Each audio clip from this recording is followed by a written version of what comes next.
A crow lands near a dead crow. Then another. Then 6 more. They come from different directions, from different parts of the sky, from trees that were not previously connected by any visible activity. They don't eat. They don't fight over the body.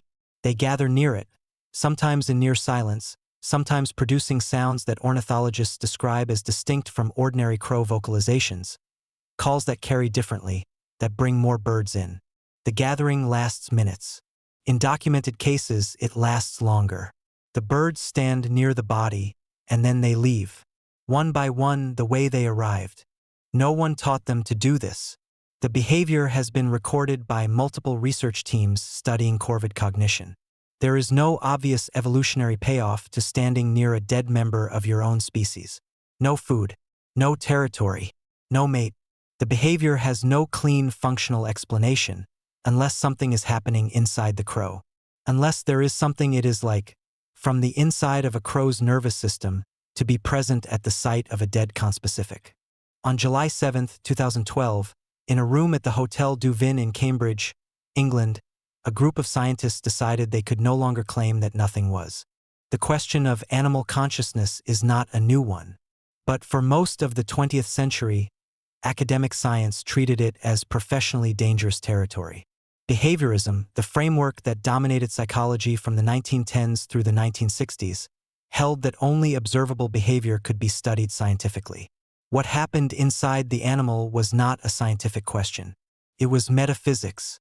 It was the projection of human feeling onto a system that might simply be running stimulus-response loops with no inner life attached. The problem with that position was that it required ignoring a growing body of evidence. Evidence that mammals in pain show physiological stress responses identical to those of humans in pain. Evidence that rats raised in isolation develop cognitive and emotional deficits. Evidence that female mammals separated from their young display behaviors consistent with prolonged distress. Evidence that corvids remember individual human faces and hold grudges across years. That elephants return to the bones of dead herd members and stand with them. None of this was proof. Science does not work by proof. It works by accumulation, the point at which the weight of evidence no longer permits the old position. By 2012, the scientists who gathered at the Crick Memorial Conference at Churchill College had, between them, spent careers mapping the neural substrate of mind. What they had found had become difficult to keep holding at arm's length. They signed the declaration on the evening of July 7th. Stephen Hawking was in the room. The scientific case behind the declaration ran most directly through the work of Jaak Panksepp, a neuroscientist at Washington State University who spent 4 decades studying what he called the primary emotional systems of the mammalian brain. Panksepp's framework, developed across decades of research and presented in his 2005 paper in Consciousness and Cognition, Affective Consciousness, Core Emotional Feelings in Animals and Humans, identified 7 primary emotional systems: seeking, rage, fear, lust, care, grief, and play. He capitalized the names deliberately to distinguish these systems from the ordinary language words that carry connotations of human experience. He was not arguing from analogy. He was mapping circuits. Each system was tied to specific, identifiable neural architecture. Each was located not in the neocortex, the outer layer of the brain most expanded in humans that we associate with higher cognitive function, but in subcortical structures that are evolutionarily ancient. The amygdala, the hypothalamus, the periaqueductal gray matter, the brainstem, structures that predate the neocortex by hundreds of millions of years. Structures present not only in mammals but in birds, in reptiles, in fish. Panksepp demonstrated this in a way that is hard to look away from. Rats with the neocortex surgically removed, decorticate rats with no access to any of the cortical machinery, still display fear responses when threatened, still show care behaviors toward young, still engage in play when placed with another rat. The neocortex was not generating these states. Something older was. He called these primary process affective experiences, the first layer of conscious experience, present in any animal with the neural architecture to produce it. The architecture is subcortical. It is hundreds of millions of years old. It is shared. But here's where it gets stranger. The Cambridge Declaration, drafted by Philip Lowe and edited by Panksepp, Christof Koch, Diana Reiss, David Edelman, and Bruno Van Swinderen, stated its conclusion with deliberate precision. The absence of a neocortex does not appear to preclude an organism from experiencing affective states. Convergent evidence indicates that non-human animals possess the neurological substrates that generate consciousness. Non-human animals, including all mammals and birds, and many other creatures, including octopuses, possess these neurological substrates. Octopuses. An octopus has no neocortex, no cerebral cortex of any kind. More than half of its neurons are distributed across its 8 arms, each of which processes information semi-independently of the central brain. Its last common ancestor with humans lived more than 500 million years ago, before vertebrates, before any of the neural architecture we associate with complex thought had evolved.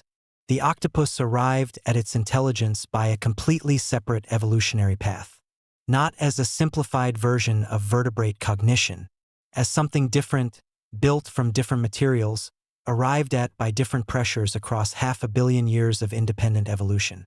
And the declaration included it. What the scientists were saying is that conscious experience, in its most basic form, the form Panksepp identified as affective, does not require any specific neural structure. It requires a certain type of neural organization. The octopus has one. It is not the same as ours.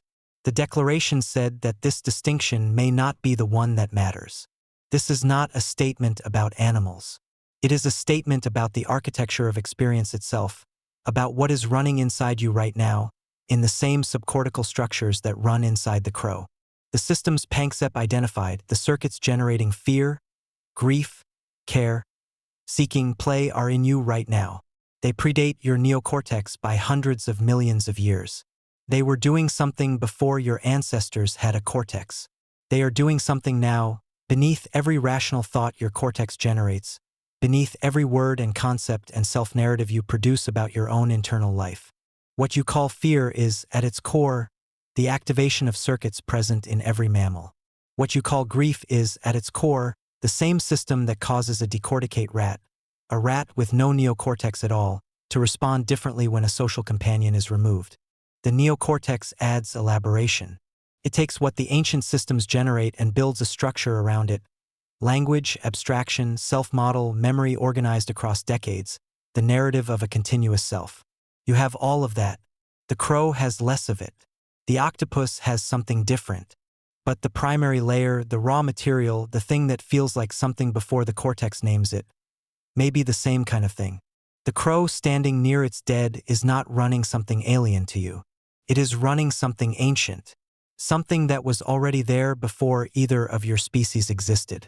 In 2009, 3 years before the Cambridge Declaration, neuroscientists David Edelman at the Neurosciences Institute in San Diego and Anil Seth at the University of Sussex published a paper in Trends in Neurosciences, Animal Consciousness, a Synthetic Approach. Their framework did something that had not been formally done before. It applied the markers of consciousness, as identified in human neuroscience, to non-human animal nervous systems. They looked for the hallmarks, global broadcast of neural signals across brain regions, integration of information, attention-related neural activity, the presence of something like an internal self-model, and asked systematically which of these were present in non-human animals. In mammals, all of them. In birds, most of them. In cephalopods, the group that includes octopuses and cuttlefish, evidence for several, in an architecture built nothing like a vertebrate brain. What Edelman and Seth made visible is that consciousness is not a switch. It is not something an organism either has or doesn't have. It appears to be a dimension, expressible in degrees in different configurations, built from materials that are not equivalent but may produce analogous results. The crow is not conscious in the way you are. The octopus is not conscious in the way the crow is. But in all 3 cases, the question of whether there is something it is like to be that animal from the inside could no longer be dismissed with a simple no. The architecture is different. The capacity may be the same. The Cambridge Declaration did not solve the hard problem of consciousness. No one has. It did something more specific. It closed the easy exit. For decades, the default scientific position on animal consciousness was absence of evidence. We don't know that animals experience anything, Therefore, we proceed as if they don't. The declaration examined the accumulated evidence, Panksepp's subcortical emotional systems, Edelman and Seth's cross-species framework, decades of behavioral and neurophysiological data from labs around the world, and said that absence of evidence had become, by 2012, an indefensible position. The evidence existed. The scientists had to say what it pointed to. The crow is standing near its dead. Something is happening inside it. After July 7, 2012, the official position of the neuroscientists who signed that document is that we can no longer claim that nothing is. What that something is, what the minimum unit of experience looks like from the inside of an architecture built entirely differently from yours, is the question the declaration opened and did not answer. 25,000 years ago, on a frozen plain in what is now Ukraine, humans built structures from the bones of mammoths. Not for shelter alone, the arrangements were deliberate, specific, and required someone to hold a design in their mind before it existed in the world. What was running inside them, what allowed a mind to project an object into the future and then construct it, is the question this channel is currently inside. The crow is gone. The bones are still there.